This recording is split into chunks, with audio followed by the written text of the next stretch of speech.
Something as well that is shaping up to be a major concern for voters in this country is the pipeline debate. There's a new Angus Reid poll out this morning that tells us the oil and gas industry is becoming a priority for Canadians in this election year.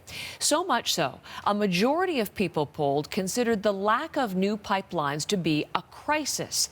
As Terry Reith tells us, in Alberta, that feeling is nearly unanimous. While most Canadians see the lack of oil pipeline capacity as a crisis, in Alberta, it's creating a sense of rage. Here, convoys of big rigs and protesters in yellow vests have become a symbol. So we're all here because we have issues with the way this country is being run.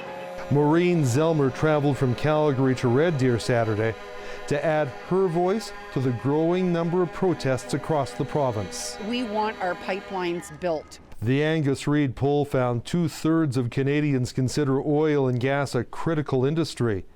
58% of Canadians believe pipeline capacity impacts their own province's economy. In Alberta, that figure swells to 96%.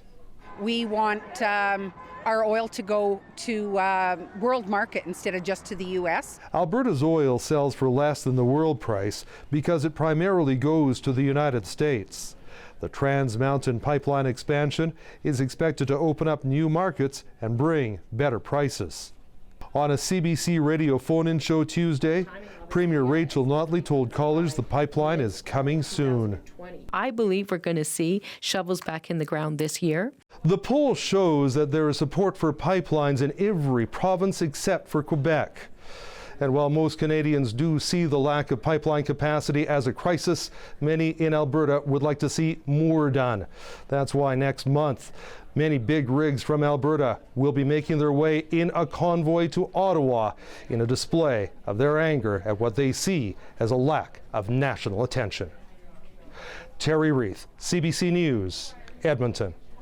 Now, Terry mentioned there in his report the push in Alberta, notably to get the Trans Mountain Pipeline expansion up and running. Today in Calgary, a group of First Nations chiefs are meeting to discuss their plan to buy that pipeline from the federal government.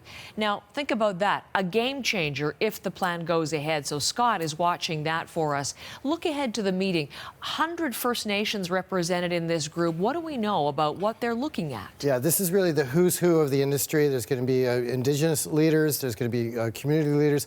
We know that they're looking at the Trans Mountain Pipeline. They've made this clear, and the size of this pipeline is unprecedented as far as the potential investment from First Nations communities. Take a look at these numbers here as far as what we're talking about. It would potentially be a $4.5 billion purchase of the pipeline, and that's what the federal government paid for it a few months ago, taking control of that, plus additional expenses of $7 billion. And this is all in the goal of taking that Alberta bitumen oil from Edmonton out to the Burnaby coast, out of the Vancouver suburb. And so that's what it would cost there, that amount of money. So the people there as well is unprecedented. Rachel Notley will be the Alberta Premier, the Alberta Minister of Indigenous Relations, Chief Lee Crowchild, Chief Roy Fox, Brian Schmidt from Tamarack Energy, Ian Anderson from Trans Mountain Pipeline. So they're all going to be hashing this over. It starts this morning. It's at 7 o'clock Calgary time, and it's the Indian Resource Council is the name that they've that they're meeting under, the IRC.